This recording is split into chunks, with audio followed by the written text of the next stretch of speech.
How to delete Instagram chat from both sides permanently. Follow this guide.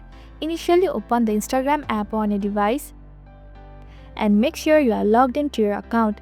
Now in the top right corner of your Instagram home screen, you will see the messenger icon. Tap on this icon to open your direct messages. This will show you all your current conversation.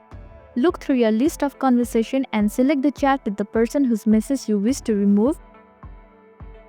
Inside the selected chat, find the specific message that you wish to delete. Press and hold on the message for a few seconds.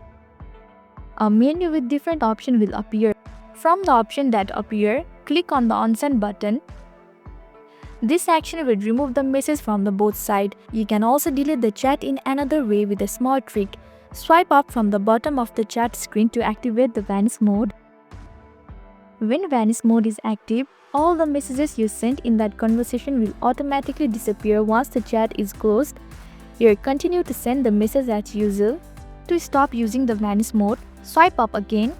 You will return to the regular chat mode, but now all the previous messages you exchanged will be permanently deleted from both of your chat. There you go.